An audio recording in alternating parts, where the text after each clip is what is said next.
gaan beginnen. Hallo, hallo. Yes, het werkt. Ik begin opnieuw. Goedemorgen allemaal. Ik kan jullie niet vertellen hoe excited ik ben dat ik hier voor jullie mag staan en iets mag gaan vertellen. Nou, eigenlijk niet dat ik iets ga vertellen, maar dat ik jullie welkom mag heten in Café Clementine. Op de inspiratiedag met Carolyn Steele.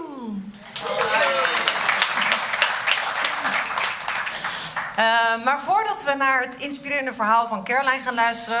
ik heb trouwens met Carolyn afgesproken dat ik dit in het Nederlands doe... omdat het gewoon net even iets lekkerder praat... en eigenlijk de meeste van jullie dat ook heel goed verstaan. Straks geef ik een kleine summary en dan neemt ze het over in het Engels. Maar voordat we naar het verhaal van Carolyn gaan luisteren... wil ik jullie heel even meenemen in de reden waarom we hier eigenlijk zijn op deze dag... en waarom zij er is. En dat... like I told you yesterday, I'm gonna give a quote. Sure, perfect. Dus, laten we beginnen bij het begin. 4 jaar geleden, ongeveer, misschien alweer iets langer...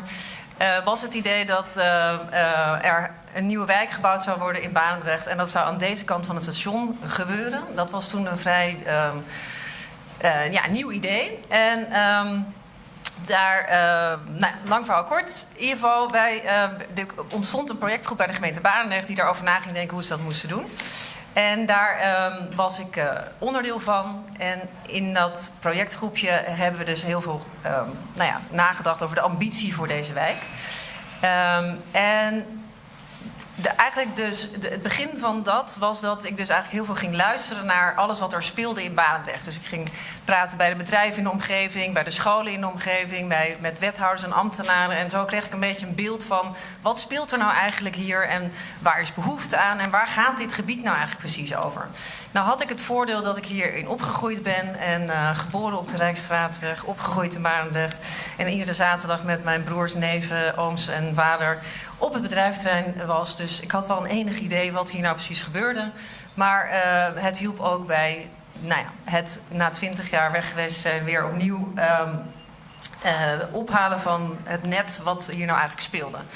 En nadat we dat gedaan hebben, hadden we eigenlijk een concept geschreven dat heette Verse Grond. En dat is de plek waar jullie nu zitten. En het idee was om op verse grond allerlei nieuwe ideeën en samenwerkingen te starten die het begin van deze nieuwe wijk zouden zijn. Dus verse grond is letterlijk een hectare rondom het station. Van een enorme stuk braakliggende grond waar een moestuin op begonnen is. Met een gebouw achter jullie wat wij de Robin Food Hub noemen. En waar nu zo'n 7 start-ups zitten en food heroes die bijvoorbeeld met waste producten maken. Maar ook nieuwe boters klaren. Allerlei leuke bedrijfjes. Jullie moeten er echt een keer gaan kijken. En we hebben in de loods hier zijn we een sportschool begonnen. Een Rush World, speciaal voor jongeren en urban sport. Daarachter padelbanen. En Café Clementine, waar jullie vandaag in zitten. En het idee voor deze plek is dat het nog veel verder moet groeien. Dat er nog veel meer samenwerkingen moeten gaan plaatsvinden. Maar naast dat dus dit werd neergezet, was de vraag daarna: hoe gaan we dan vervolgens het gedachtegoed wat hierachter zit ook doortrekken in de wijk? Vorig jaar hebben we een samenwerking getekend met ERA Kantoor. Daar zijn we heel blij mee, want met hun gaan we nu de eerste 550 huizen ontwikkelen. En de vraag hoe we dan het gedachtegoed achter verse grond, namelijk die identiteit van deze plek, ook zouden doortrekken in de eerste wijk. Daaruit komt bijvoorbeeld deze dag, namelijk take food seriously is een van de statements van Carolyn. En als je dat meeneemt in het ontwerpproces van de wijk, dan ga je automatisch al andere dingen doen. Dus bijvoorbeeld als voorbeeld, als je namelijk het statement pakt take food seriously en je tekent een plattegrond van een huis, dus een van de huizen die hier zou moeten komen, dan denk je automatisch aan een grote keuken. Omdat in een keuken bereid je voedsel met elkaar en eet je aan een tafel. Eet je. En dat eten verbindt. En zo hebben wij eigenlijk bedacht dat we onze ontwerpprocessen van de wijk heel graag willen laten inspireren door nieuw gedachtegoed. Wat aansluit op een nieuwe wereld waar we allemaal naartoe met z'n allen in 2030, 50. Waar we meer ruimte hebben voor natuur, mens en milieu. Dus deze dag is een inspiratieochtend om Carolyn's gedachtegoed aan jullie mee te geven. En hopelijk alle die hier zitten te inspireren om in deze nieuwe wijk straks open te staan voor andere ideeën dan we mogelijk nu gewend zijn om te denken in we bouwen gewoon een gebouw. Maar hoe kan het dan als het zeg maar klaar moet zijn voor 2030, 50? Met, waarin we misschien bruggen kunnen slaan tussen hoe we het onderwijs en de voorzieningen invullen. Hoe we letterlijk zeg maar dus die plattegrond van een huis al kunnen inspireren. Mensen daarin kunnen stimuleren meer met gezonde voeding bezig te zijn, et cetera. Ik ben nu aan het eind van mijn verhaal. Als jullie hier nog vragen over hebben, we zijn nog een uur beschikbaar nadat de lezing is geweest. Aan het eind van de lezing is er tijd voor vragen. Dan hebben we Edward in de hoek die mij gaat helpen om de vragen te moderaten. En Ellen aan deze kant ook. Vergeet ik nog iets? I don't think so. Oké, dan zou ik zeggen laten we beginnen. Caroline, the floor is yours. Thank you so much. Well, it's a great pleasure to be here. Thank you so much to Dineke and to Thijs and the whole family, and the extended family, I should say, of Barendrecht for inviting me here. I am a kind of food fanatic, and so being in a place like this, which is really the centre of food distribution in Europe in many ways, is incredibly exciting for me, and this is just such an inspiring space to be in as well. And I think sort of looking at this sort of space behind me and just imagining what it could be 10, 20 years from now really is what, you know, the kind of thinking and writing I've been doing for the last 20 years has all been sort of really about. Now, I realise I should have had, I hope you can all see a screen clearly enough. I had about 300 amazing Dutch still lives to choose from, and I realised I should have chosen one that had more fruit in it, but it has at least got a lemon. But you know, I don't have to tell you that we are, you know, here not only because of this extraordinary logistics operation around me, but because of Dutch history and the unique place that the Netherlands has played in the evolution of the way we farm, the way we eat, and the way we distribute food.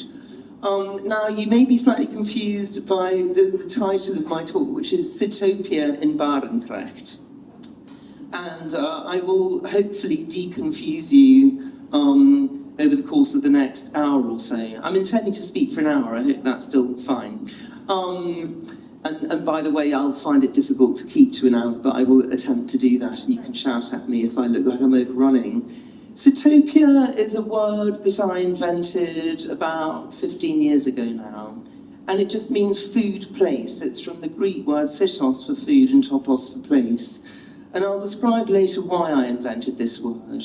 But in essence, it's because we live in a world shaped by food, and I thought we should have a word that described that fact. And again, I will explain more about what that means. And of course, as I just said, we're in a space right now which most emphatically has been shaped by food. Not only by food, but of course also by geography. And I think that's one of the powerful things about food and thinking through food for me, is that it very much is about our relationship with the land and our relationship with the natural world. And again, I'll explain more about that as we go along. So why food? Well, there's nothing more fundamental in our lives. And if you like, the question of how to eat is the oldest shared question that we have. It goes back to way beyond we were living in cities or sitting on chairs in lovely spaces like this. But of course, you know, it's the human ability to use tools and technology to help us solve this problem that's really got us where we are now. And arguably the most fundamental shift in the way we ate historically was when we learnt how to control fire, because of course the control of fire allowed us to cook our food. This allowed us to take on calories a lot more quickly. This allowed us to specialise in hunting, and of course our ancestors were hunter-gatherers, but actually, if you think about hunting as a way of feeding yourself, it's very high risk, because basically you spend a lot of energy chasing after an antelope and it might get away, in which case, where's dinner? And apparently Wat Gun we Eten, which is the Dutch title of my second book. It has a special resonance in Dutch, which I still don't quite understand. But anyway, obviously the question of what we're going to eat is very, very important. What having a fire did was it allowed the first really division of labour in the human society, because the women would stay at home, keep fire going, search for tubers in the ground and cook the tubers. And this was the backup meal. So if the men came back from the hunt and hadn't been lucky, they could still eat, and they could go hunting again the next day. And for the group as a whole, having a basically vegetarian diet, but with quite a lot of meat coming in, was transformative. It made our brains bigger, it made it more possible to get more inventive, and it became a kind of a win-win scenario. What I find fascinating about this is that if you think about the group coming together at the end of the day, there may or may not have been meat, there would have been vegetables of some kind to eat. The sharing out of that food is the oldest human economy. So the shared meal is not only where we learnt how to talk and be civilized, language developed around the fire, but it's also where we learnt to share nicely. And this is also something fundamental about food. So it really lies at the heart, not only of who we are, how we relate to the people we live with, but also how we live. Now, as I say, for most of human history, let's say 200,000 years of Homo sapiens and about 2 million years of hominids before that, we were, of course, hunter-gatherers. Now, if you think about the various problems that you're trying to solve as a human in living well, you have two basic sets of problems. One is how to eat and how to keep yourself going. So that, if you like, is about your relationship with the natural world. On the other hand, there's a question of how you get on with each other, how you form a society.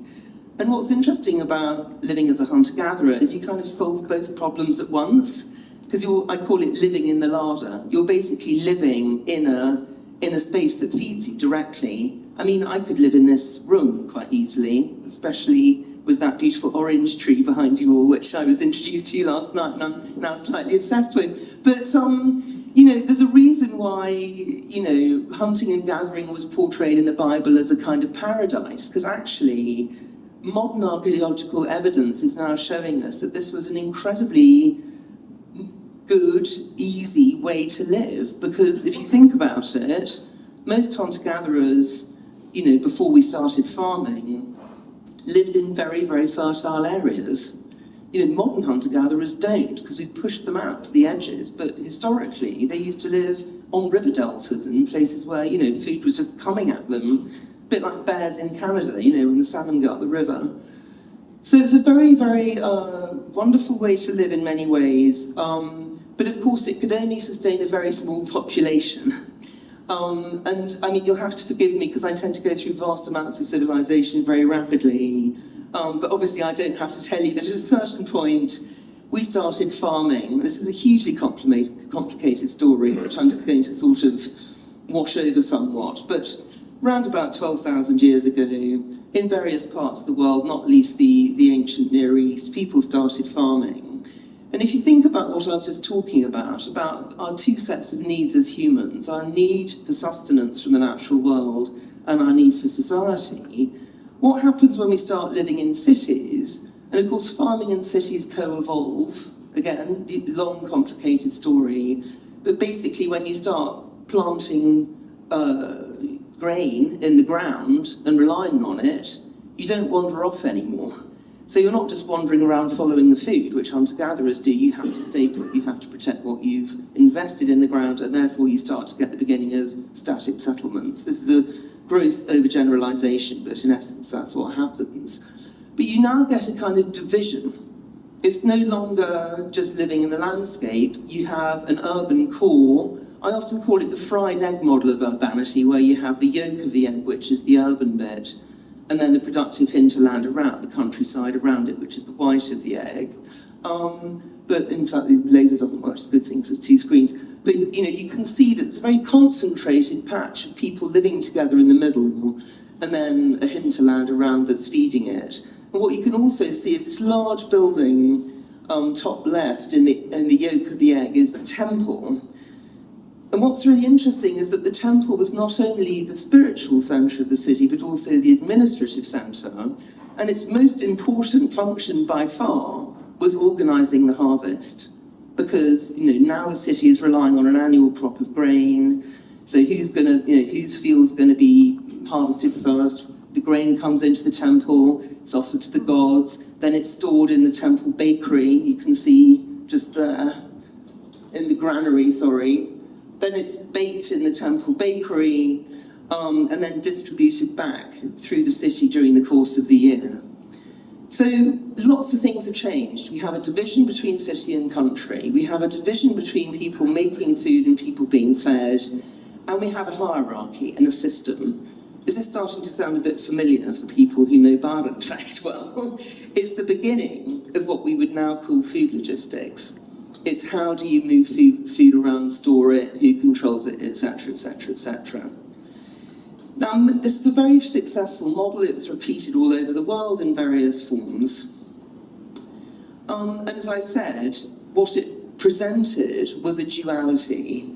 And that's Aristotle you were looking at there. And the reason you're looking at Aristotle is because the Greeks were the first people who asked the question, okay, if we're going to live like this, with kind of city and country together, what's the ideal arrangement? And I love Aristotle's term political animals. He called humans political animals, you may realise or remember. And that, of course, speaks of that duality, because if you think about it, being political involves being in a society.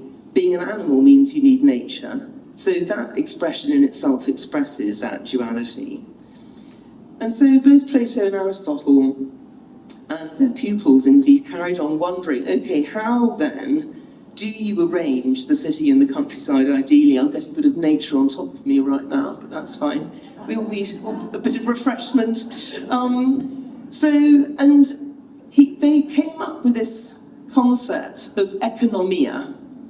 You can see down the bottom. This means household management. The way it works is, they said the ideal arrangement for any city would be that every citizen has a house in the city and a farm in the countryside, and the farm feeds the house. Therefore, the household is self-sufficient. And if every citizen has that arrangement, then the city will be self-sufficient. And this is perfect, because the Greeks thought that if the city could feed itself, if it could be self-sufficient, then it could be politically independent, which was also their ideal. Now, the interesting thing about this arrangement is that the city can only grow to a certain size, because if it grows too big, the farmers, they can't bring the stuff in easily, the householders can't go out and make sure they're doing all the farming properly and so on. So it limits the size to which the city can grow. And then Plato and Aristotle both said, oh, well, how big should the city be? And they disagreed about that and blah, blah. But the point is, it's small, it's limited. And Aristotle talked about a natural balance between the city and the countryside. He said, and this really fascinates me, I hope it fascinates you, he said, there's a limit to how much people can eat. And therefore, with economia, there's a natural balance. Once the city has enough to eat, then the whole thing is in balance, and balance was a big thing for the Greeks. Now, if that word looks vaguely familiar, of course it's because it gave us the basis of our modern word, economy. And what's really interesting about that is that Aristotle explicitly warned against a thing called krematistike, and you can see why we didn't use that word for our modern idea of economy, which just means making money for its own sake. And he said the problem with that is there's no limit to how much money people want, because they can always do with more, because they're inherently greedy. So it's ironic that we've taken the word that is about establishing balance with nature for the thing that we actually do, which works in the absolute opposite way. I'm just dropping that into your heads because it's quite an important thing to understand about where we are today. Now, I don't know if any of you know this incredible image. It's my favourite image about the relationship between the city and the countryside. It's actually huge. I mean, it's about 20 metres wide, twice the height of this lovely greenhousey restaurant we're in. And it sits on one wall of the town hall in Siena.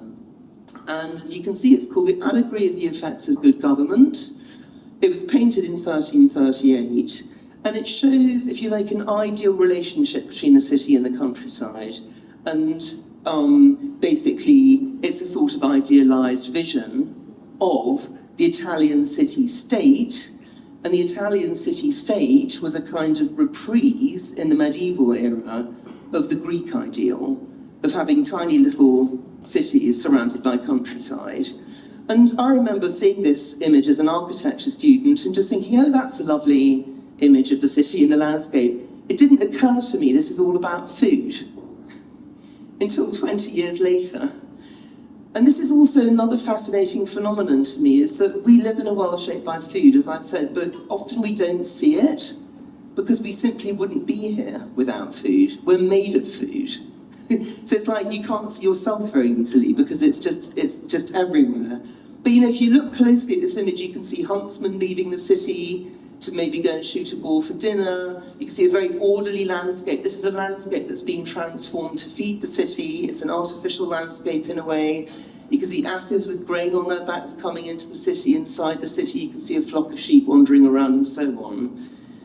So this big division down the middle, the city wall, which is a very unusual arrangement for a painting, is actually not a wall, it's a membrane.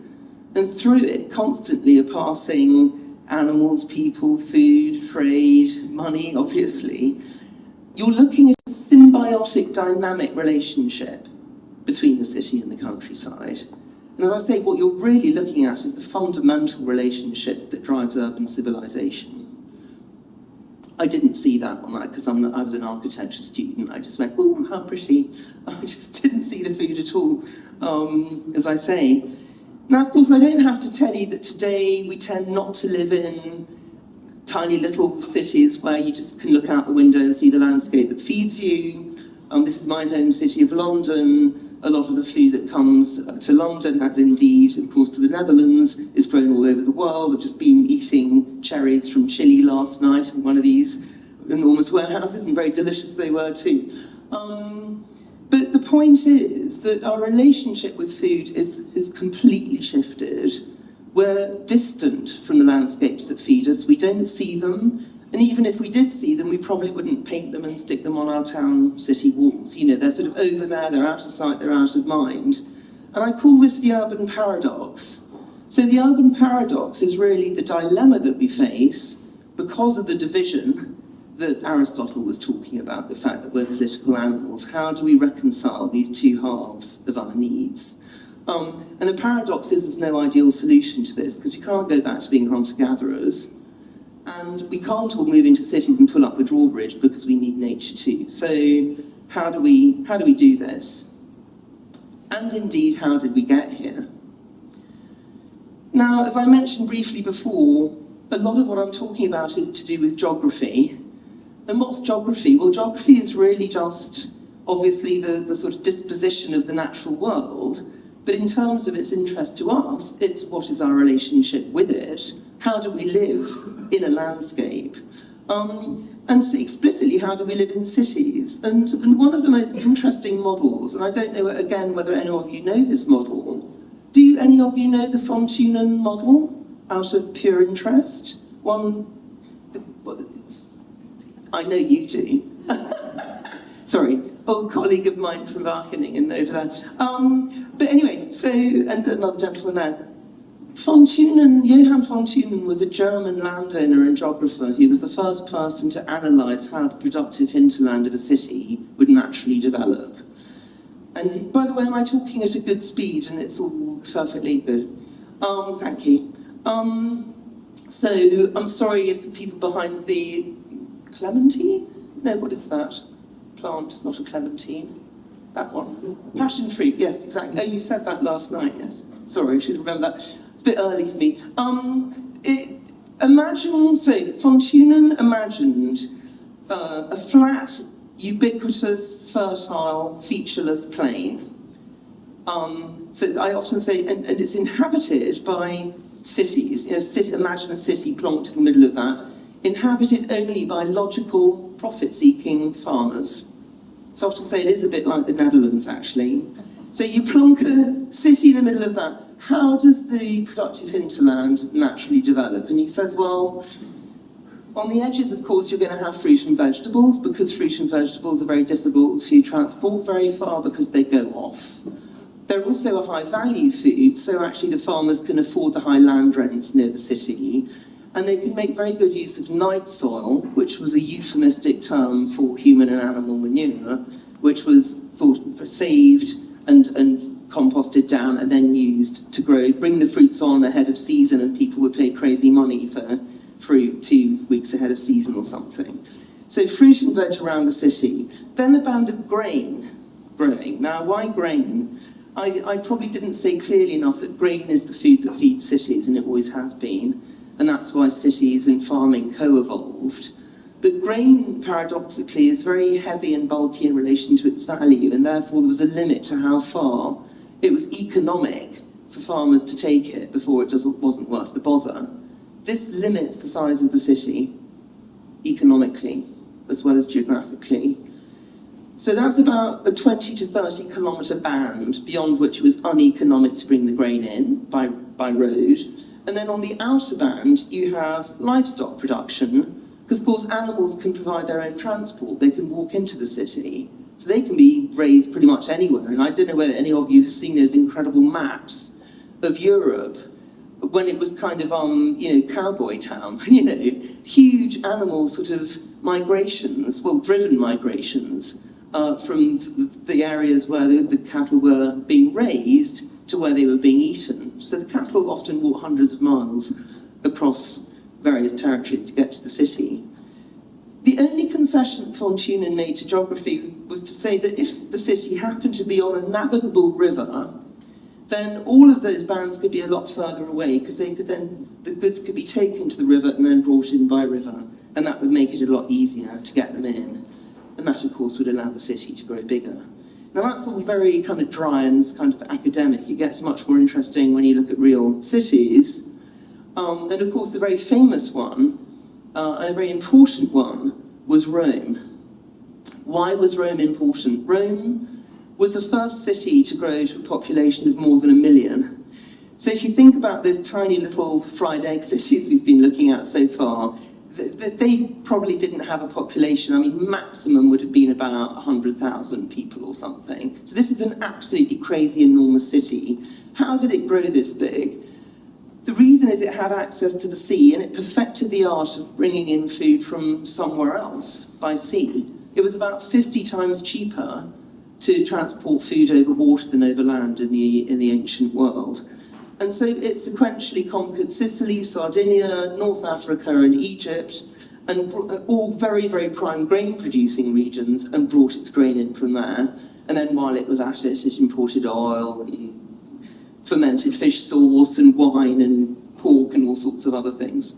So Rome is effectively sucking in nutrients from the whole of the Mediterranean, quite a bit of the North Atlantic coast, the Black Sea and so on. And actually, that was what was really driving the expansion of the empire. Because as the city got bigger, it kept needing more and more resources, and it just went bigger and bigger. Eventually, of course, the whole thing collapsed. It just got too big. But crucially also, the soils that it was exploiting on the North African coast, for example, they just failed in the end. So it's a very interesting example of how geography affected the sort of the rise and fall of a great power. And there's many, many interesting parallels between Rome's history and what we're facing today. Very briefly, not only did the appetites of cities shape countrysides often hundreds of miles away from them, but the food coming into the city shaped the city too. So I've just done an analysis of London, my home city, and this is really von Thunen for real. Because you can see, top left, that the city is indeed surrounded by market gardens, as of course all cities were in the ancient, the pre-industrial world. Corn or grain is coming in mostly by river, because it's heavy and bulky, so it's much easier to bring it in that way. And you can see from the names of the streets, Bread Street, Cornhill, the names of the streets tell you how the food is travelling into the city. Fish is obviously coming in by river as well. Friday Street is where you bought your fish on a Friday, and so on. And then animals are walking in, so they're coming from a completely different direction, and they're gathering in the northwest of the city on a smooth field outside the city called Smithfield, which of course has remained London's main meat market even today. And if we look at these markets, we can see, these are extraordinary spaces. They're very vibrant, they're a bit chaotic, but food is very much present in the space. You couldn't have been unaware of where your breakfast was coming from if you lived in 19th century London, because it was mooing and bleating outside your window, basically. So it's kind of necessary chaos, if you like. But it's very much, food is flowing through the same spaces as humans in the pre-industrial city. And of course, because the markets are the only place where you could go to get food, they're also great centres of conviviality. So I love this map on the left. This is actually a survey of houses just south of Smithfield on Pie Corner. The name kind of gives you a clue. Those enormous red blobs are public ovens, because most people living in cities didn't have the means to cook for themselves, so they would, take a joint, take it to the tavern and have it cooked for them, and then hire a room and do their entertaining in the tavern and so on. And of course, the London coffee houses were famously where people sort of gathered to share news and gossip and so on. And this 16th century image of Bermondsey near modern Borough Market shows you, sort of basically a takeaway shop. I mean, cities have had takeaways from the very beginning. And the other thing to say about markets, of course, is that they were great centres of seasonality. I mean, Bruegel's wonderful battle between Carnival and Lent is really about the city reflecting the agricultural seasons and the fact that Carnival, when you celebrate all the pleasures of the flesh, is about to give way to Lent, which is of course a fast, which represents, the equivalent of the Hungry Gap in the agricultural cycle. So there's a kind of religious order superimposed on the agricultural order. You can see Carnival's got a big fat belly, he's got a pig on a poke, a pie on his head, sitting on a barrel of beer. He's fighting off his miserable figure of Lent with a couple of fishes on her. I mean, this is kind of early example of trans. It's a man dressed as a nun, sort of, representing the famine to come, or fasting to come, saying sort of, reflecting the lack of food to come. And fascinatingly, Carnival was also not only a moment of celebration, but also of turning everything upside down. So it's almost like a human equivalent of the need to sort of just have like a forest fire almost, burn down social norms and so on, get everyone's frustrations out of their system and get ready for a new year. It's like ploughing the land, getting ready for a new year in social terms. Oops. And of course, last but not least, we have the question of the market being the place where the city does business. And this is another wonderful image I love of Amsterdam, just up the road, or up the railway, where of course, what you're really witnessing here is, the centre of the mother trade, the grain coming in from the Vistula, from Danzig, all the ships lining up, the goods being weighed in the weighing house, the city town hall overlooking all of this, and then the church hovering behind. So you have really the sort of everything to do with civic order. You have commerce, you have civic society, and you have a religious oversight of what's going on. And it's very, very powerful, and it really is the core of what a city is. And of course, again, it all revolves around food. So, where are we now? Well, that was just a kind of very brief overview of how powerfully food shaped both cities, but also civic life, and therefore life in general, in the pre-industrial era. And I now want to talk specifically about the Netherlands and Holland, because, as I said at the beginning, to me, the Netherlands is maybe one of the most fascinating, but also certainly the most influential nations on earth when it comes to having shaped the modern food system.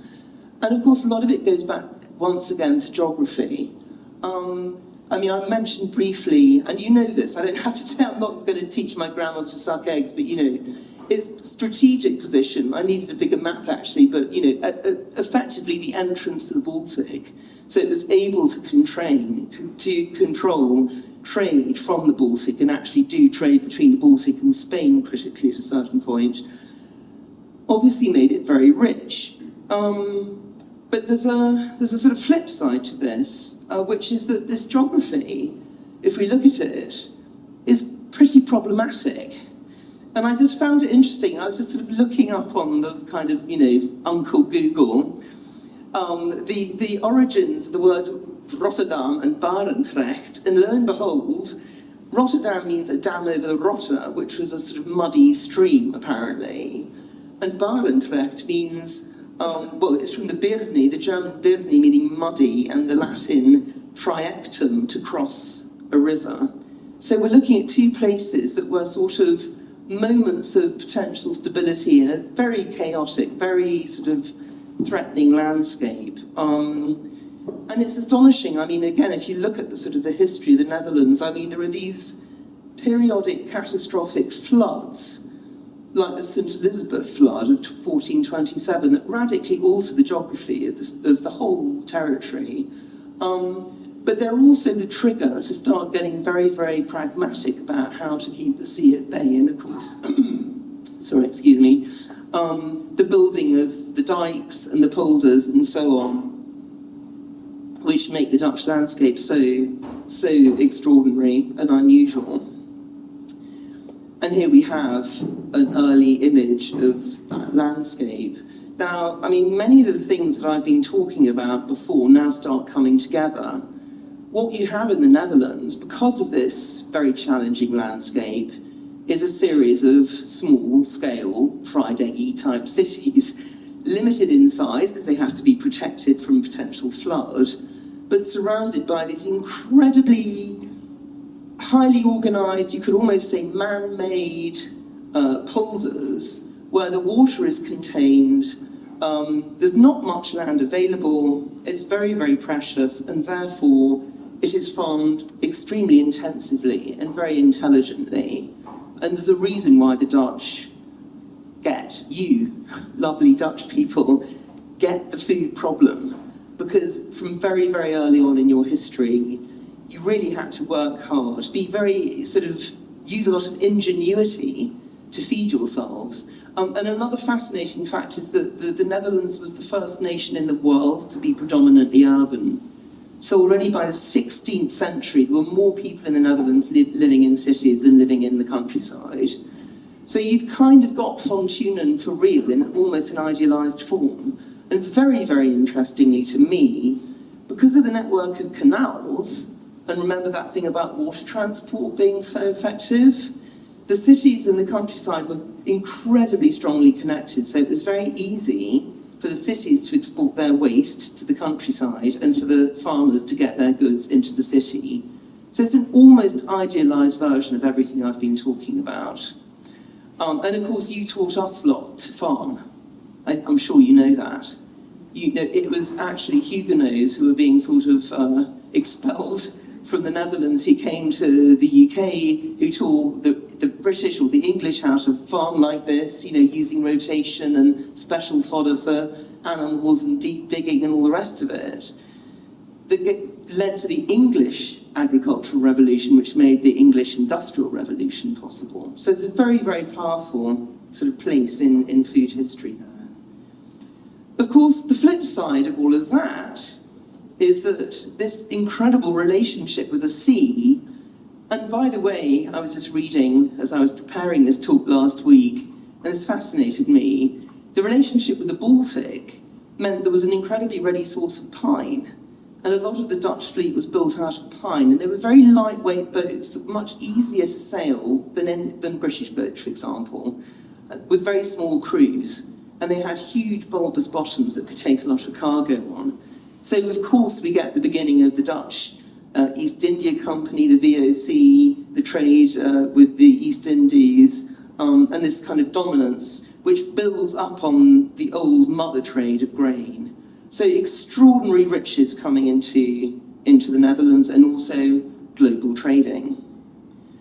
And of course, then we come back to where, the present site.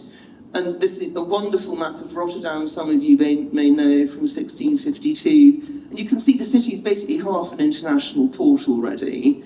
And, these ships are coming in from all over the world. And of course, Rotterdam and Amsterdam and Antwerp and all of these kind of cities down the coast were all working together. They weren't independent, they were all very close. And actually Rotterdam, as you probably know, was a centre of shipbuilding and the fish industry, whereas Amsterdam specialised in the grain. So there were kind of specialisms developing. But of course, critical to Rotterdam as well is that it was at the mouth of the Rhine-Scheldt-Maas Delta, which meant that it could also get food up from Germany and Switzerland and France. I mean, it's an extraordinary exchange. And just briefly to say that all that stuff I was saying earlier about markets, of course, pertains to Rotterdam as well. So this is the domestic markets in the city, and I should have probably highlighted these, but anyway, you can see the milk market, the butter, the farmer's fish market, the cheese market. What else did I spot? Well, obviously the big market, the Grote Markt. I mean, this city is also swimming with food, as it were, just like London was. And of course, then we have the suburbs, if you like, of Rotterdam. And then again, imagine your Fontunen. This is where we are. So where we're standing now in Barendrecht, and I just took these slightly squidgy images off an amazing film that Dineke sent me of the Barendrecht fruit going and packing an auction in 1939. But it's just an astonishing scene. So you have fruit growing, strawberries being grown, they're being sorted by hand, they're being shown in the auction, they're being traded and bought, and then they're being packed onto pallets and onto trolleys to be transported into the city. So literally, we are standing in an area that historically sort of almost demonstrated like a kind of an ideal children's kind of illustration almost of how to understand, how that relationship I've been talking about worked in practice between the countryside and the city and what that relationship was like. But it's framed in this extraordinary other global geography. And that's just, again, sort of show you, I mean, again, where we're standing now, Barendrecht, Ridderkerk, the two original villages, the site in the middle, originally that sort of fruit and veggie bit around Rotterdam. Now, obviously, the city is expanding and pushing that further away. But also, all of these white things, of course, are greenhouses, and of course, the whole of effectively the Rhine Delta now has been sort of artificially contained and is, of course, the biggest fruit and vegetable port in Europe and so on. But the point I'm trying to make here is that the reason why I think it's so fascinating and exciting to be looking at this potential project here is that not only are we standing in a place that represents, if you like, the modern dilemmas of food, the relationship between do you feed yourself from your local countryside or do you get the cherries in from Chile, and what does that all mean? But it literally has hundreds of years of history of experiment and exploring how this relationship might pan out. And to me, that's incredibly powerful. Anyway, I'm now going to, with that little excursion, I hope you don't feel I was, as I say, as we say in English, teaching my grandmother to suck eggs there, because I'm sure some of you know a lot more about this than I do. But to return to my story, we've been talking about geography, been talking about water, sea transport, containing the sea and so on. But the next really critical technological moment in the food story comes with railways. I'm just going to check my time. I think I'm fine, actually, weirdly. How's that happened? Now, if you think about pretty much everything I've talked about so far, this is the moment it all kind of changes, because really, and of course I call this like goodbye geography for a reason. Railways were the first time it became possible to transport food long distances rapidly. And of course, this takes away all of this problem with, you know, do you have access to the sea or not, basically. So 3 key things change at this point. The first thing that changes is that it's suddenly, for the first time, possible to build cities pretty much any size, any shape, and anywhere. Secondly, food having been visible, so remember all the mooing cows outside your window, they disappear. I mean, actually, you look at this. This is the first commercial railway ever built in 1831. You've got cows hitching a ride. But of course, very rapidly what happens is the cows are now going to be slaughtered on site, and they're going to come into the city as dead meat. So you won't see cows outside your window anymore. Sadly, I think. And thirdly, and I haven't talked enough about the politics. I really haven't talked enough about the politics, but suffice it to say that if you remember when I showed you that early city of Ur, you know, the original fried egg city, as it were, and I said the temple organised the harvest, that was the beginning of city authorities basically taking the question of how to feed their people very, very seriously. It was the overriding political question. And I did so because I had my sort of little Netherlands segment. I didn't do my normal story about the contrast between London and Paris, but that's where the politics get very obvious. I mean, interestingly, in the Netherlands, because the king had to feed Paris because geographically they couldn't just get the food in easily, is the story. It's a long story, we can talk about it later. I'll blow my hour if I go into that now. But in the Netherlands, what's interesting is that basically the cities were it's this interesting relationship between commerce and power. You know, the cities all had their independent authority, and they were all doing very well, and they were kind of part collaborating and part competing. And actually the politics was often put aside because, you know, trade was too good to really get too fussed about it. So that was kind of how it worked. But historically, in any case, politicians couldn't not care about food. They had to have some view of it, and often what happened was the markets were regulated, so it was only legal, for example, to sell fish in a particular place at a particular time with a license. Now, with railways, all that goes. So with railways, basically, politicians the world over who get these things sort of wipe their collective brows with relief and say, thank goodness we don't have to worry about feeding people anymore because the food industry is going to do it for us. So you see a shift from the political control of food to the commercial control of food. Geographically, the results of railways are staggering. So you're looking at 3 maps of London, one in 1840, that's the year the railways came to London. You can see over the next, less than 100 years, the city absolutely explodes. It turns into what we would now call a metropolis, one that you certainly couldn't feed from 1 or 2 dinky little markets that you walk to. So, you have a complete sort of deregulation of the food system. Of course, the hinterland is transformed as well. So this is when we're moving from that picture of Siena I showed you to the kind of the version that now feeds London. Explicitly, the New World was where the biggest changes happened, because that's where all the kind of unexploited land was. And if you look at this top left, this is the American so-called Great West. It was just a huge grassland grazed by hundreds of millions of bison, many millions of bison, several Native American tribes and so on. When the railways came, the bison were slaughtered en masse with machine guns off the trains. Weirdly, I think. The Native Americans either died or were moved to reservations, and not much was done with the animals, because what they really wanted was the land, and the greatest monocultural grain field the world had ever seen was produced. It's the first time in history there'd been more grain than people could eat, and so they came up with a brilliant idea of feeding it to animals. And of course, this is the beginning of the modern factory meat industry, the invention of cheap meat, effectively. Again, I know there are some sort of meat specialists in the room, so I'm not going to, again, teach my grandmother to suck eggs. Sorry, is that a phrase that means anything in the Dutch?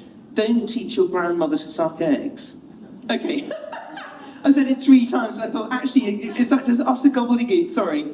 What it means is, and it's weird, isn't it, when you think about it? Why would a grandmother suck eggs anyway? But anyway, the theory is grandmothers know how to suck eggs, so don't try to teach your grandmother what she already knows better than you. Does that make sense? I won't use it again, I promise, ever. You know more about it than me, is what I'm saying. Anyway, but this is when that whole business of feeding grain to cows started. And of course, cows will eat grain, just like we will eat fast food. You know, they like it, but it makes them sick because they evolved to eat grass. And of course, that's why we co-evolved with cows. So this is crazy to feed animals this way, shorthand. Anyway, but that's when it happened. Of course, the kind of ecological catastrophes that came off the back of this were visible fairly rapidly.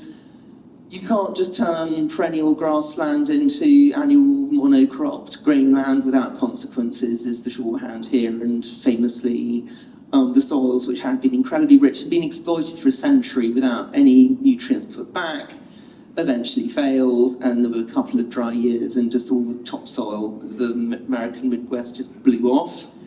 Huge desertification, hundreds of, I think in this case actually hundreds of millions of farmers displaced. A huge catastrophe. And it's really the beginning of the debate that of course still rages today about how we're going to feed ourselves, do we do it organically, do we do it industrially, and so on. If you like, it's chemical versus non-chemical, basically. And so, again, forgive me if some of you are total experts in this field, but just in case some of you aren't, Justus Liebig, German chemist, the first guy to work out the basic nutrients that plants need, which are nitrogen, potassium, and phosphorus, NPK. Haber and Bosch, 2 other brilliant German chemists, worked out how to fix atmospheric nitrogen artificially. So nitrogen is the key nutrient for plants. Most of it's in the air. Plants can't get it because they have to have special nodules that lagoons have, which can fix it and make it available for plants. But by artificially replicating a lightning strike, you can produce ammonia and therefore produce nitrogenous chemicals. Now, if I tell you that 2 in 5 people roughly in the world are now fed on food grown with artificial nitrogenous fertilizer, you get some idea of how profound this has been as a discovery. You could say it's been a catastrophe because basically the more food available there is, the more people stay alive, it's a kind of, this is the Malthusian problem. But anyway, everything I say, everything to do with food has a million implications coming off it, and it's all connected. That's the power of food, really. And of course, if you're going to grow these kind of monocultures, that's not how nature is. So you then get pests who think, yummy, you know, kind of 5 million acres of stuff I want to eat. And then the way we've gone is we've chucked pesticides down to kill the pests. And then weeds come up and go, hurrah, you know, I can sort of coexist in between this wheat, and therefore we chuck chemicals down. But the trouble is that every time you do that, you're destroying nature's natural defensive systems.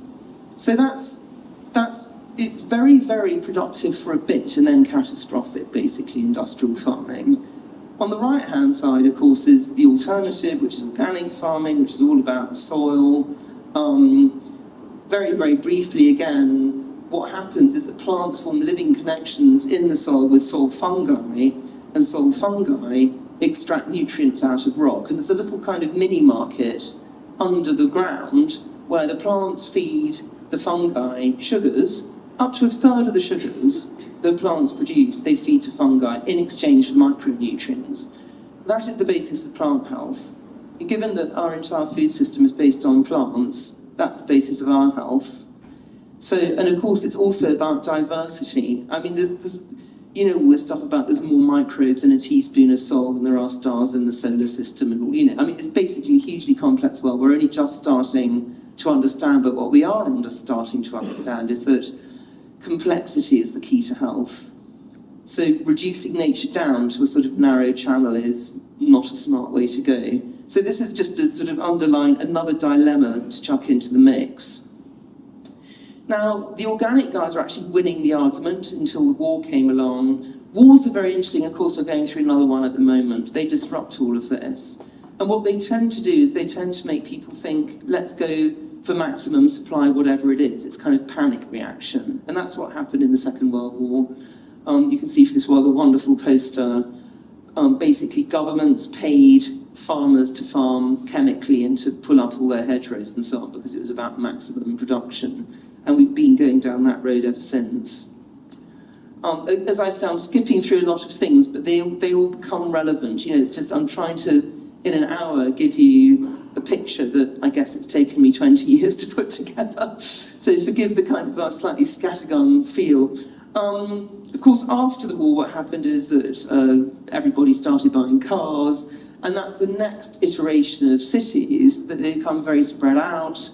Nobody in their right minds walks anywhere, it's all about driving. And instead of walking to a market and meeting other humans, you drive to an air-conditioned box in the middle of nowhere, and you get out and then you walk around inside the box. And of course, food, meanwhile, has been denatured in order to withstand these extraordinary distributional channels that it's now having to go down. And it's really the dehumanization of the food system, because if you think, you know, you used to go to a market and have a chat with someone while you were buying your oranges off them, now the food is talking to you directly, the packaging, and the humans have been removed. And that's really representative of where we are now. There are many, many implications of this, just one of which is, if you look at this map of New York, that's Manhattan at the top. The yellow bits are fine, they're sort of, they've got plenty of food. They're also where all the kind of, you know, people, the wealthy people live. The red areas are food deserts, so these are areas where you have to walk more than 500 meters to get fresh food. So the food is no longer going to the people, it's going to where the money is. And this, of course, is the result of a food system, as I say, that is based on profit rather than on actually feeding people. Well, it is based on feeding people, but it's not politically controlled, is my point. We have built modern society predicated on the idea that there is such a thing as cheap food. We expect food to be cheap. Of course, it's going up now, but historically it's been, we've paid, you know, our generation, well, I say our generation, there's more than one generation in this room, but, you know, let's say for the last 40 years or so, we in the West have been paying less for food than at any period in history. That, of course, is now going up again. But actually, it's all been an illusion all along anyway, because if you look at the externalities of the way we've been producing food, they're unaffordable. So, for example, a third of croplands globally are either lost or degraded because of monocultural production. About 30% of climate gases are related to food and farming. About 70% of available fresh water is currently in the system, a lot of it from non-renewable sources. We have diet-related disease and obesity. We have pandemics like COVID, which of course are about reducing diversity. Huge amounts of food waste. We're feeding a lot of the grain harvest to animals, which is sort of bonkers ecologically. We're spending about 10 calories of energy for every calorie we get back out of the system. And of course, in chemically farmed areas, and actually increasingly elsewhere, there's a catastrophic loss of insect and bird life, and we're thought to be entering a sixth mass extinction. So these are huge, unaffordable costs that we're just paying anyway, or just, you know, sort of we will be paying. And this is a really interesting thing about cheap food, which doesn't exist. And by the way, it's worth reminding ourselves what food is. Food consists of living things that we either nurture or hunt and then kill so we can live. So food is life. So if you expect food to be cheap, what does that say about what you expect life to be? It's really direct connection. Anyway, so there is no such thing as cheap food. And unfortunately, the world is going in this direction because, well, there's a lot of money to be made out of it, and well, there's so much to say about this, but anyway, it's the dominant model that is going global, put it that way. By the way, I have to say, none of this is a criticism of anyone in this room. I'm not sort of saying industrial food is evil. I'm saying we did this because we were trying to feed ourselves better, and there are consequences that are now becoming visible, and that's where we are. I hope that's very clear. Anyway, We do need a rethink. And I love this quote from Cedric Price. He's an English architect. He built very few buildings because he probably asked too many questions, to be honest. He famously once said to a married couple who wanted an extension to their house, "Madam, you don't need an extension, you need a divorce." So he didn't know how to get jobs. But he's a very interesting guy. He said, I think rather brilliantly, technology is the answer, but what was the question? And I think that's what we're here today to try to answer. What is the question? The question hasn't changed. It hasn't changed for centuries. The question is, how do we live well? What is a good life? How do we relate, how do we balance our lives with nature? And how do we create a good society? Now, the kind of people in history who've asked these sorts of questions are generally known as utopians. The reason for this is that, utopianism is the attempt to imagine a perfect society, which, if you like, is a sort of interesting exercise to go through on the road to saying, what can we actually do? And very, very interestingly, if you look at the history of utopianism, you see that the kinds of things I've been talking about, food-related things, are incredibly present. I've already talked about, I keep thinking that's a pointer. I mean, it is, but it isn't. I just use my finger, the magic finger of doom. I've already talked about the Greeks.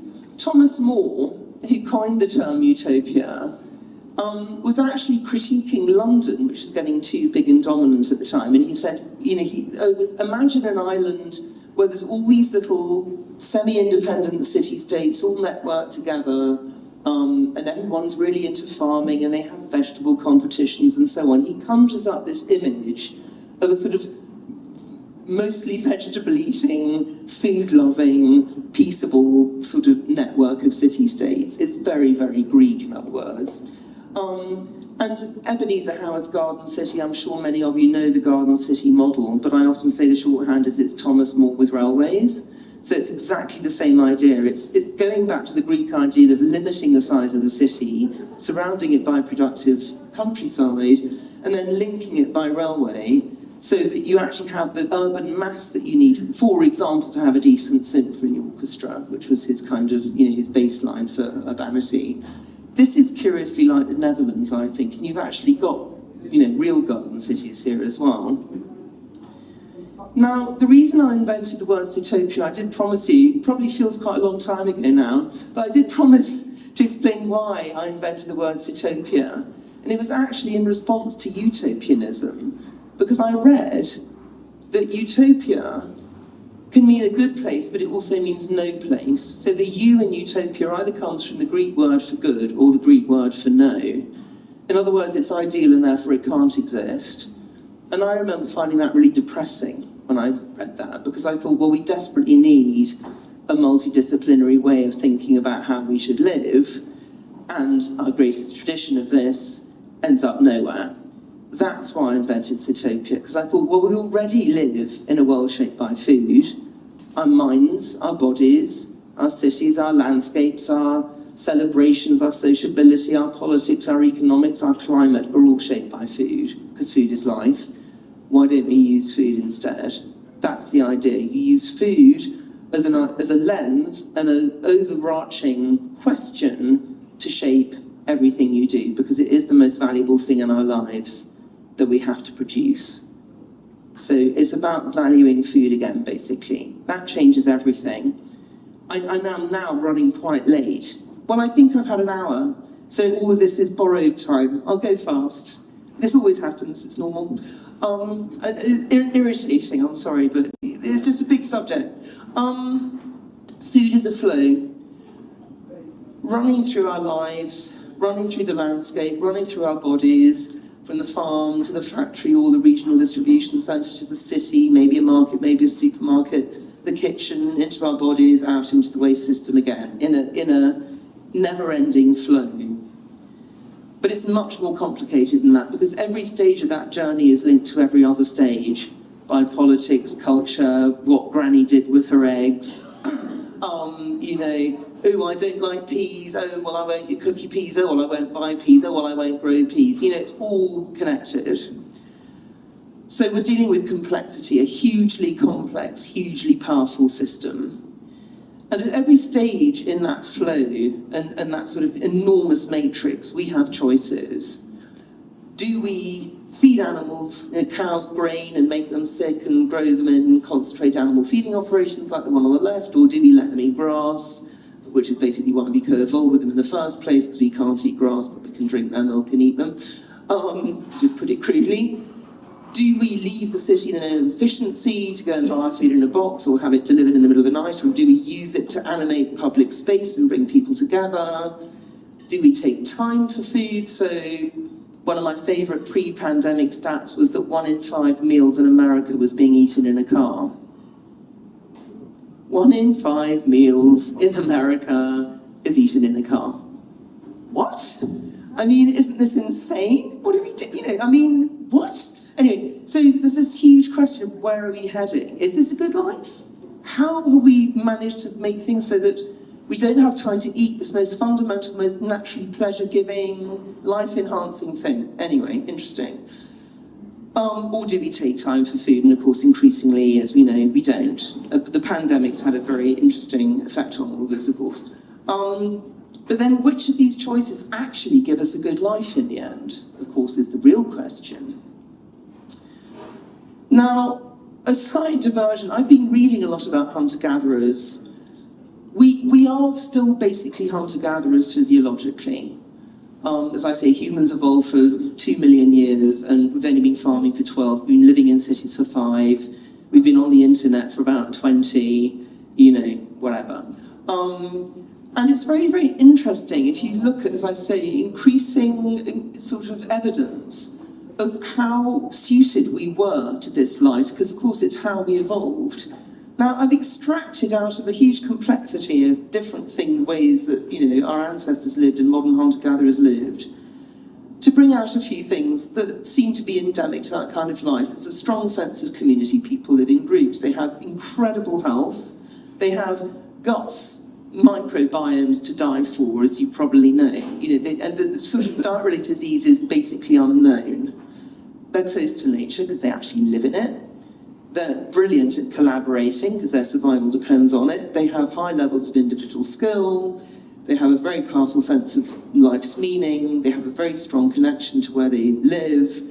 They have a very high level of agency. There's a sort of variety of different societies they live in, but basically all the individuals have a much, much higher level of agency than we do.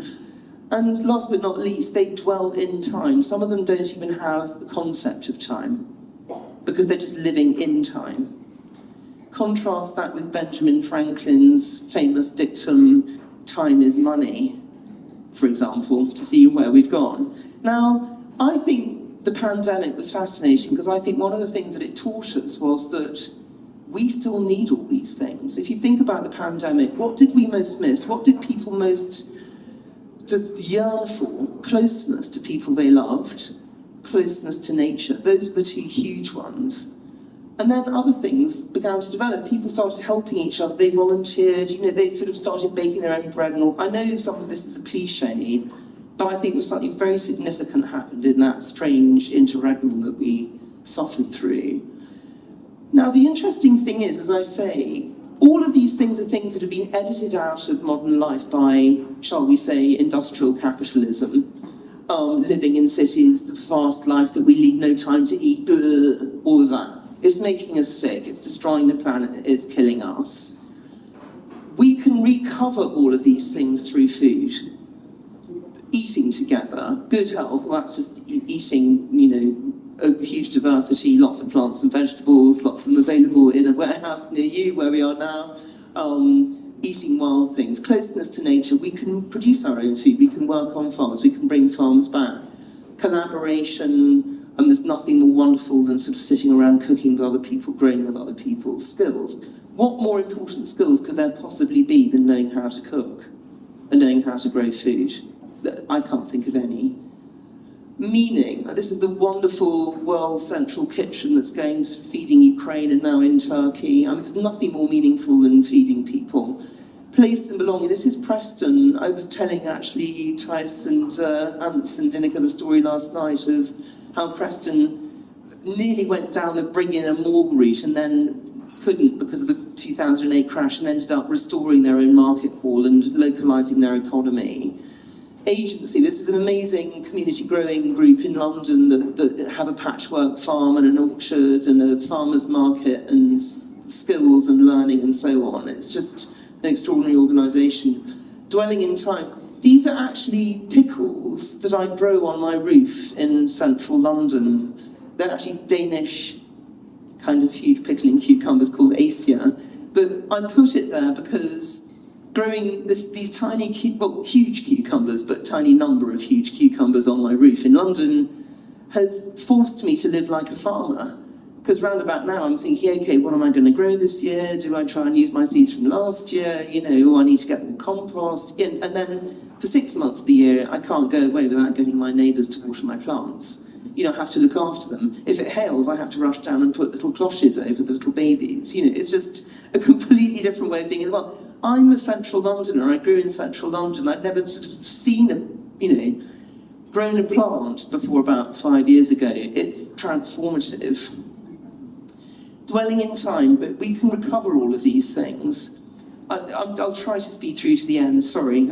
Anyway, it's about value, as I say. Food is the most valuable thing in our lives. We've just sort of chosen to pretend it isn't.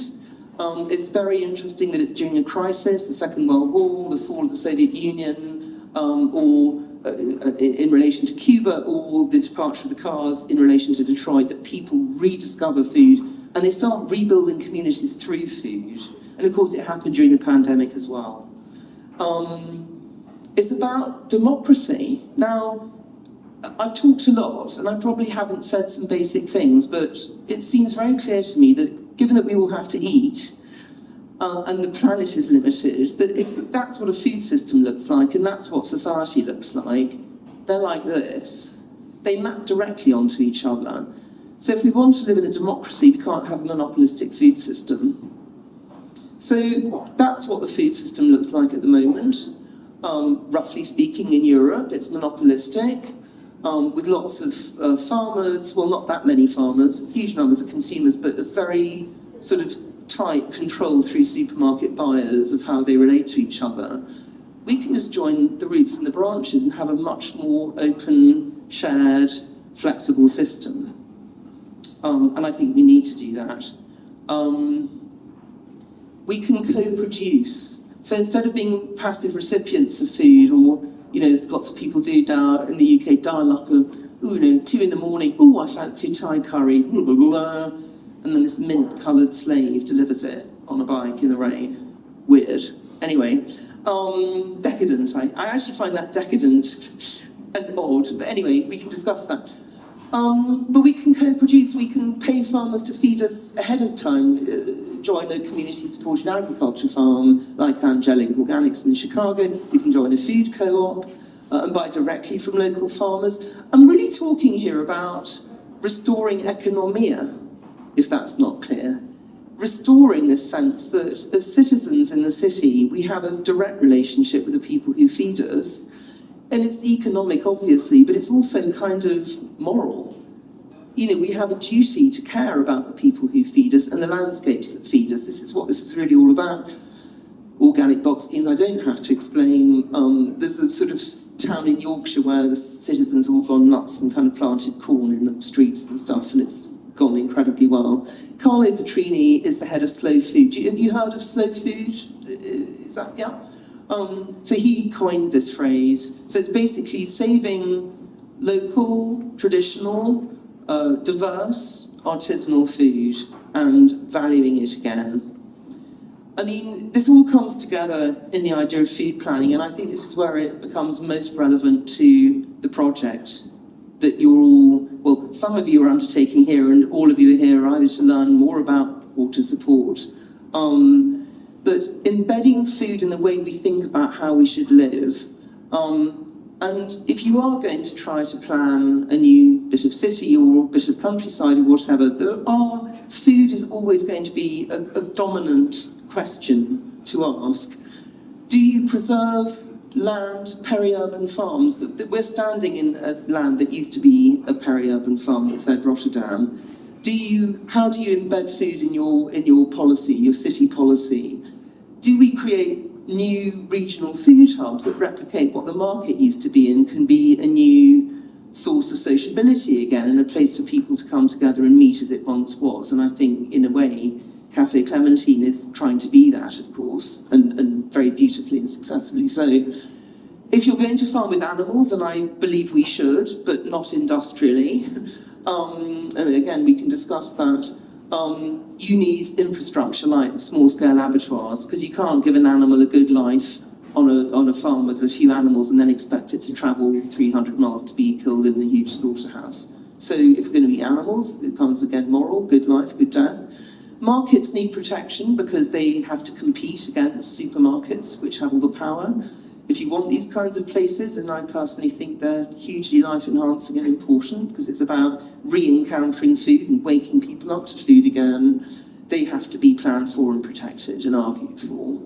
Local shops, the same. By the way, this guy, it fascinates me. Cheese in the UK in the 1970s basically looked like Brie blocks, and there was only one kind, and it sort of pretended to be cheddar, but it was made in Canada. And that's what you got as a post-war economy. Now we have 600 artisanal cheeses in the UK. We have more than France. It's mad. So the question is, which is a better life, ultimately? I talked about economia quite a lot. It is about the relationship between the city and the country. We obviously now have enormous metropolises around the world with very little relationship to the countryside, but there's stuff we can do about that. We can limit new urban growth, as Patrick Geddes suggested 100 years ago, so the city evolves in a sort of star shape and you get a lot of urban-rural interface.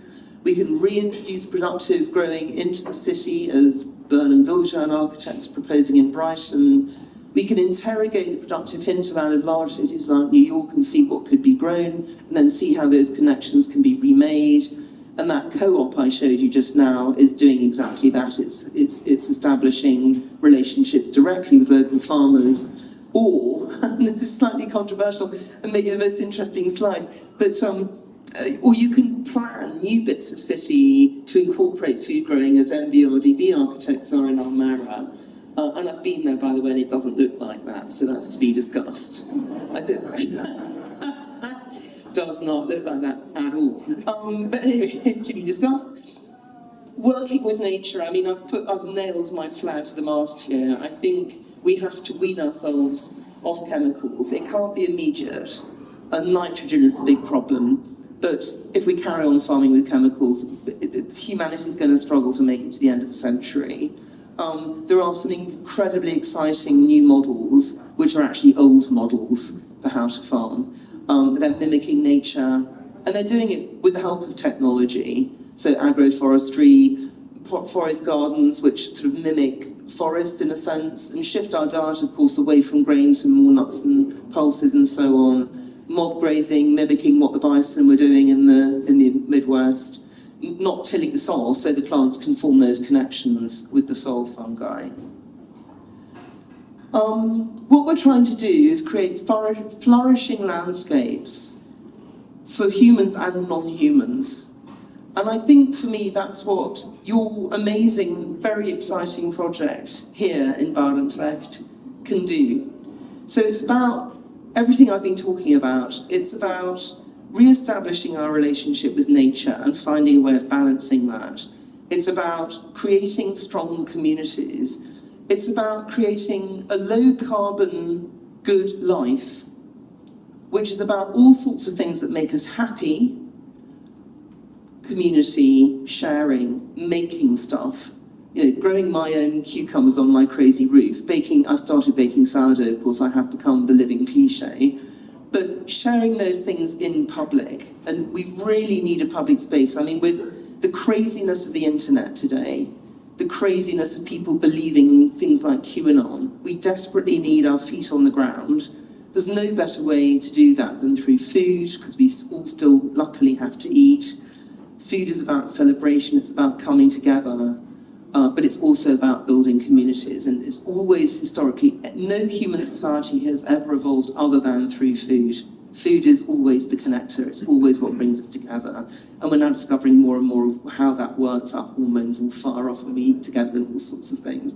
There's some amazing examples around the world. I can obviously let you know more about these. Packed in Antwerp, an amazing food-related project. Brooklyn Grange in New York, growing food on a roof, lots of educational programs, social programs to do that. A farm, Sitopia Farm, I'm involved with in London, in Greenwich, which is only a year old, but it's already doing incredibly well. And of course, your wonderful project, which I think is, I mean, really seriously, I'm very excited about this project because I think it is going to be the nearest thing I've come to yet to a piece of urban development that really can be what I call a good Sitopia.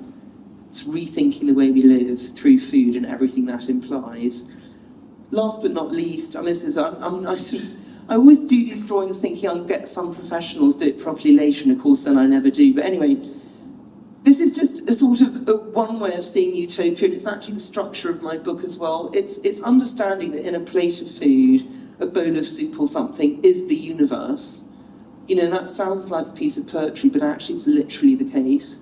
And everything that matters, home, community, love, economy, the market, the relationship between the city and the countryside, all the waste cycles that, you know, keep life going, our relationship with nature, and ultimately our presence in time on a big, revolving, spinning planet are in that bowl of soup.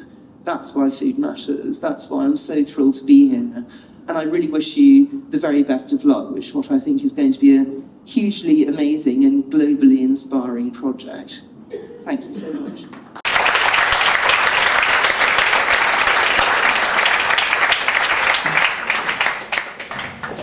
Thank you so much, Caroline, for your inspiring talk.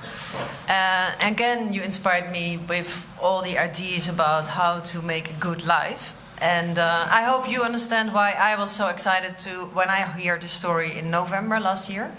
And why I thought it was very helpful to get you involved in our project. To think how we could design a city with new ideas about how people can come together and have a good life, surrounded by food. And actually, we are in the biggest, food logistics center of Europe. So this is coming all together. So, are there any questions for Caroline? Or have I said everything you could possibly want to know? Thank you very much. Great talk. And I was just wondering, because you spoke on it shortly, but I was curious about your thoughts on livestock and agriculture pastures in general, in relationship to the larger kind of territorial challenge of food. Yeah. Yeah, and how that could, a lot of people say that's not feasible, but you just mentioned. No, thank you so much. I mean, I think it's a hugely important question. It's probably the one around which it's interesting how the focus shifts. So I would say 10 years ago, everyone was talking about vertical farms. Now they're all talking about meat. And 10 years' time, it'll be something else. I hope. It's very interesting. Going back weirdly to that image right at the beginning of the hunter-gatherers around the fire, I spoke about the way hunting was a kind of, a privileged thing, and meat has always been highly prized by humans. So it's always, the irony and the difficulty is that for any animal, the thing highest in the food chain they can eat is always the most valued thing, and of course animals are the highest thing in the food chain we can eat. So we are programmed to want to eat meat. I think a lot of us probably secretly know that, or even overtly know that. With the invention of cheap meat, as I was saying, with the sort of the non-brainwave, but there's the idea of feeding grain to cattle. Obviously, we loosely, our species invented a way of creating a huge amount of meat, far more than had ever been available before. And people very happily started eating meat 3 times a day, myself included. Now we're seeing the downsides, and I mean, the downsides, of course, are getting worse. So the sheds are getting bigger, the animals are being treated worse. You probably know the whole story about, the way in America, mostly in America actually, and I didn't talk very much about that today because I was mostly talking about the Netherlands. But special chickens. The chicken of tomorrow was bred so that enormous breasts and no legs, and the Holstein cow, which can carry 5 times as much milk as for example, your normal cow, sort of a century ago. The animals suffer. They're not kept in good conditions, and ecologically, it's a complete catastrophe because A, we could be feeding 10 times as many people if we just ate the grain we're feeding to the animals. And B, it uses a huge amount of water, and of course it creates a huge amount of pollution. And of course I'm standing in the middle of the Netherlands where, again, the grandmother sucking eggs thing would be what I would say, this story. It's really problematic. I think we have to find ways of moving away from this. I think we need a sort of a grand awakening with food. I think understanding that food is not just food, but it's actually life is the key. And understanding that there's many reasons why we have to move away from this idea that food can be cheap. Now, the problem is, if you say that and don't change anything else, you're just condemning a fifth of the population to not be able to afford to eat anything. We can't obviously do that. Which is why dealing with food at all becomes actually a revolutionary idea. We have to change the tax system. I think we need 2 critical things. I think we need a different way of sharing wealth, which is, if you like, and there's lots of things to say about that. We need a different way of sharing land. So land reform and tax reform are the only way we're going to get ultimately to where we need to be, because to create a low carbon good life, people need access to land. Not necessarily individually. I'm not saying everyone should go back to being farmers, but I am saying we need to create much greater agency. We need to sort of get a much more flexible food system again, and one that doesn't, as it were, have these kind of animal gulags out of sight and out of mind that are basically creating vast pollution issues, methane clouds, blah, blah. So part of that is valuing food again in general. I mean, my proposal is actually to internalise the true cost of food production. And it's very difficult to do, I get that. But if you imagine just what the external costs of livestock production are, and you can even sort of bring moral questions into it, do we feel okay about, the kind of conditions that these animals are kept in? Most of us in this room would immediately say no. And yet, does that stop us from sort of grabbing a sausage roll, on our way to, it's sort of, we live with these moral dilemmas. But I think if we were to move away from these incredibly damaging farming systems to ones where there is a place for animals in the food system, as I say, and it's actually in these regenerative farming models where you put animals back in the system in the way that nature does. Forests are full of pigs and chickens naturally. I mean, chickens were wild birds, pigs were boar, they lived in forests. We can do this, we can replicate this. There's brilliant ways of, as I say, mob grazing. Having a field with a small herd of cows that move around like a herd of bison, with chickens following them to eat the poo and break it down and make it easier for the soil to avoid. It's a brilliant part of an organic farming system. And you get a small amount of very high quality meat and eggs out of it. You can also farm breeds that are not sort of specialist milk breeds or specialist milk breeds, but there are cattle that are very good for milk and what's the other thing? Beef.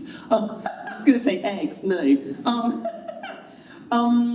You get less meat and less milk, but the animals lead good lives. And by the way, another thing that fascinates me is, I know a lot of farmers in the UK. The ones who farm with animals and do it right, in the way that you would put on a milk packet kind of thing, they absolutely love what they do. They're some of the most fulfilled people I know. They work bloody hard. They get up at 5 in the morning. They're out in the snow and the rain. But they're some of the most fulfilled humans I know because they're doing something meaningful and profound and they're valued for it. But they exist in a... Oh dear. Sorry. Did that sort of go some way? Yeah, good. Are there more questions?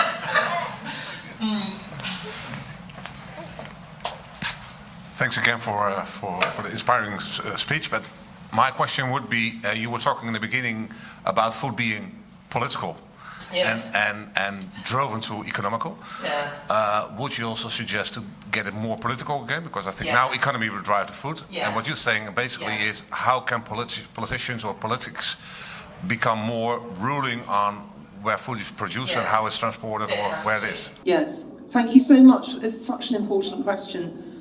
I normally talk a lot more about politics, as I said, because again, through the history, it's very clear. If you look, for example, at the relationship between London and Paris, and very, very briefly, London is on a navigable river.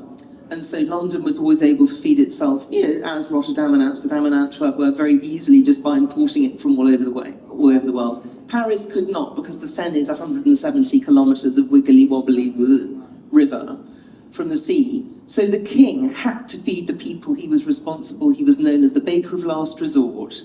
And I think most of us can remember dimly from our history lessons that something went very badly wrong in 1789. And what went very badly wrong was a decade of bad harvest because an Icelandic volcano went off. It's all geography.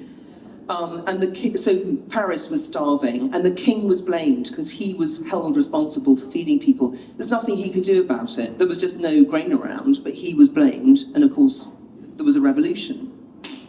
So this is one example. And by the way, English kings and queens never had any responsibility for feeding London at all. In fact, they're downriver from the city, interestingly, and they used to go to the city with their begging bowl saying, please give us the money, we want to fight another war with France or the Netherlands or whoever happened to be, the people they were fighting that week. So it's really, really interesting contrast. But the shorthand is, being responsible for feeding people is really, really difficult. You can't control the food system. I mean, very famously, there's a brilliant book written by this, by the way, which is one of my favourite books I read, called Provisioning Paris. It's that thick, it's thicker than The Lord of the Rings, but it's completely gripping. And it's about the minutiae of feeding Paris in the sort of mid-18th century, how difficult it was, and all the things that went wrong. And they tried to prevent what is vertical control of the food supply. So basically, it was illegal to both grow grain and mill it, and it was illegal to both mill grain and bake bread, because if you had that kind of vertical control, that was seen as a threat to the overall food supply. But of course, a third of the food coming into Paris was illegal. It was on the black market, so you can't control it. So as I said, when the industrial kind of companies began to arrive, everyone went, "Whew, thank goodness, great, we can leave it to you guys." And we've now seen what 150 years of that's done. It's produced a lot of food, but it's also destroyed landscapes, it's polluted, it's made people sick, etc. So I think, yes, we need our politicians to step up again. Food is not something that can be left to the market. Of course it needs a market, but it needs also regulation, control, transparency, minimum standards that are actually kept. And I think many people in this room will know how damaging it is when the food system is predicated on a race to the bottom, which is effectively what we've had. Everyone loses in the end. And the deep irony is that as a society, we're paying more for food than we would be if we actually controlled it and did it properly and didn't have all these external costs, So cheap food is a total lie, it's an illusion. But we can only get there with political support, intervention. I think we should be demanding our politicians take food seriously again. Absolutely. Thank you so much for asking that question. Are there more questions?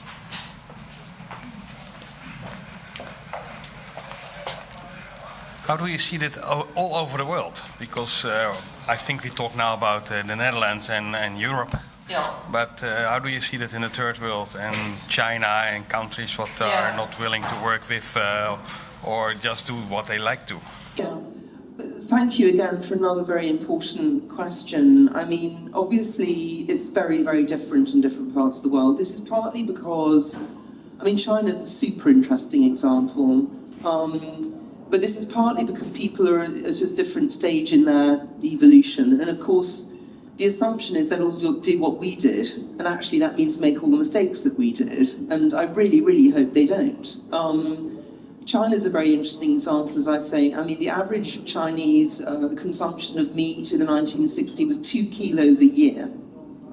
2 kilos a year. And beef was known as millionaire's food because basically it was just unimaginably expensive. Of course, the Chinese, like all the rest of us, love eating. What they particularly like eating is pork, as you know. I mean, actually, a lot of the work the kinds of places I've worked in the Netherlands have been working directly with China to develop these mega farms, and they're really going for it. I mean, I just saw in the news recently, you know, these 6-story farms that, you know, have kind of pigs, and then they have aquaponics, and then they have, you know, a whole sort of system. So the pigs are being farmed or raised hugely industrially, which for me is just it's just immoral. I mean, I just don't want to see pigs raised like that. Of course, as I say, I know a lot of that goes on in the Netherlands as well. I mean, by the way, a whole aspect of the Dutch history I didn't talk about is, of course, the fact that the invention of intensive agriculture also meant that when that grain glut that was kind of created in America happened, you collectively, your ancestors, brilliantly, cleverly imported that grain, fed it to pigs and chickens, and then exported it to the UK in the form of bacon and eggs, which is what created the Great British Breakfast, ironically and weirdly. Anyway, so China is a really interesting case in point, and I mean, the thing about China is obviously that it's a sort of industrial capitalist tyranny, which is a very odd thing to be, but it can make decisions about what it's going to do and do it at a mega scale. It's very, very worried about food, because it's got a huge population and not very much land, and of course, you know, it's running out of water and so on, which is why it's buying up Africa like there's no tomorrow. And as you know, I mean, the Great Belt and Road project, which is basically sort of putting a huge amount of infrastructure into Africa. Africa, of course, is the big open question in terms of being that basically most of the demographic transition we're going to see in the 21st century is going to be in Africa. So that almost a vast amount of the population explosion is going to be in Africa. I think that's where the really big question is. People like Bill Gates want to do green revolution in Africa, as you may know. I'm sorry, I don't know who I'm talking to. I could be talking to someone who knows 10 times more about this than me, but this is the thrill and danger of speaking to an audience like this. But you know, the Green Revolution, which took place in India in the 1960s, which was Norman Borlaug's, you know, sort of development of, you know, short stem wheat, which needed a lot of chemicals and to make it grow, but did create a huge amount of a huge boon in terms of higher yields briefly. Then they ran out of water, and then the soil started to fail, and then the farmers started to not be able to pay their debts back to the American people they had bought seeds from, started committing suicide in vast numbers. It's now seen as a total catastrophe. But people like Bill Gates want to do it again in Africa because they think, you know, they don't read the small print, they just see the headline of bigger yields. So I think we desperately, desperately need, in the West, you know, particularly in places like the Netherlands and the UK that have co-invented the modern food system, we need to be honest about the downsides, and we need to be talking to places like Africa and saying, could we talk about other ways that we can help you to do what we're now doing and save you the century of destruction we've been through, would be my short response to that, because I can see I'm being... I'm being approached again. Carolyn, thank you so much for a super inspiring speech. I mean, we're here sort of a small community, right? We're getting started. As you know, we're going to call our development here Fruit Packing District, and it is you that, with a deeper meaning, can now really give purpose to it. So your story goes from small to big, from big theories to small examples, which I think is great, right? Because the danger is that we keep thinking in very big systemic changes which are hard to make tangible. Now, you've walked around here, you've met us. Could you give us 2 or 3 examples of really tangible things that could get us going? Because I think it's with the smallest things that we need to ignite this snowball. Yes. So how do we do that? Thank you so much for that. I'm very excited to be here. And the reason I'm excited to be here is because, as I said, there's this... sorry, I'm just waving at the screen thinking... There's hundreds of years of astonishing history here. about our evolution with food, how we've learnt how to feed ourselves and so on. And therefore there could be no more powerful place to be rethinking the story for the next century. For me, you know, food is just the low-hanging fruit in our current lives that we can take and grab and change, not only in order to sort of, as it were, stop doing the damage that we're doing by expecting it to be cheap, but also rebuilding, as I said, communities in a way that we've lost over the last 30 or 40 years because, you know, the internet's come along and we've all gone into our bedrooms, basically. And I speak from deep experience in that respect as well. I love the scale of this project. So what this project's got going for it, apart from this amazing group of people, it's an incredible site. It's incredibly connected. You've got a huge station there, so this is absolutely amazing. You know, none of it, is it going to be a little village in the middle of nowhere thing? You don't have that issue. The scale that you're thinking at feels very good to me. It feels right. It's urban. It's unapologetically urban, but it's not super dense either. You have this proximity of this extraordinary, you know, the biggest fruit packing distribution centre in Europe. And I mean, I know because I've spoken to Dinoco yesterday already, you know, there's waste streams that you could do something really interesting with. But this could be a community that really does rethink itself through food. And to do that, you know, to me, you need a range of things in the project, which would be spaces where people can come together through food, they can learn skills through food, they can gain knowledge through food. It's my nine things thing. You could do all of that here. You know, if you think about what does it mean to live in the fruit packing district or the Stationturm in Barendrecht as opposed to anywhere else, there's this incredible food inheritance that could be expressed in public space, markets, community kitchens, possibly growing spaces. I mean, I said Almere Oosterwold doesn't look like that. That's because that was a utopian vision. It's an architect going, ooh, and then people turn out not to behave like the architect imagined. But you're working with real people already. You have already, you know, these two towns, villages, Barendrecht, Ridderkerk. You know, you have existing communities here. And this is a natural meeting place for all those people. So I think, and I didn't talk about it today, interestingly. I talked about what markets used to be historically. I think for me, if I was going to point you in any one direction, it would be that. And the one market I didn't talk about, just due to lack of time, was the Athenian Agora. I briefly showed it when I showed Aristotle. The Athenian Agora was an incredibly powerful space because it existed before Athens existed. It was a natural meeting point. It was a sacred space. There were shrines and, you know, sort of special groves, and it was thought of as very sacred. Then as the city evolved, this natural meeting space evolved into a food market. But it was much more than a food market, because it was also where Athenians came to discuss politics. So, I mean, when the democracy was formed, it was actually where people came to vote. So they're standing among the fish sellers and the oil sellers and the wine sellers, and they're going, oh yeah, no, that, yeah, let's do this and not that. So the politics are there. The stowers, if you know, sorry, I'm having ideas now. The stowers are one-sided buildings, so they're like public lounges. So they've got one solid wall, and then they've got a colonnade onto the agora. These are just places for anyone to come and meet. And if you've heard of the Stoics, the philosophers, the Stoics, they're so cool because they first met in the Stoa Poikile, which was a beautiful stoa onto the agora. So they're like public lounges.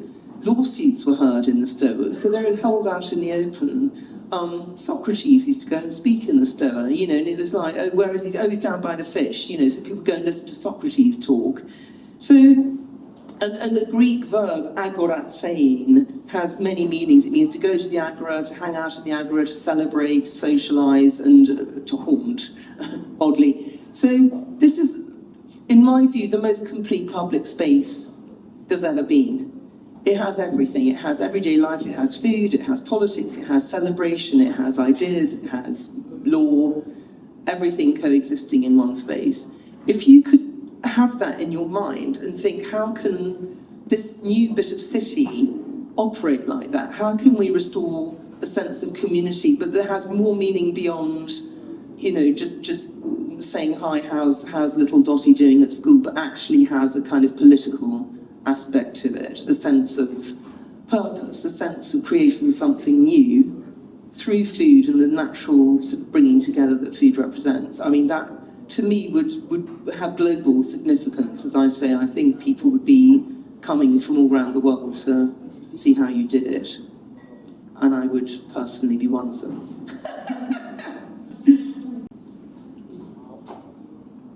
More questions? Okay, then maybe it's time for a break. Again, thank you so much for your inspiring story. Pleasure. Carolyn Steele, guys.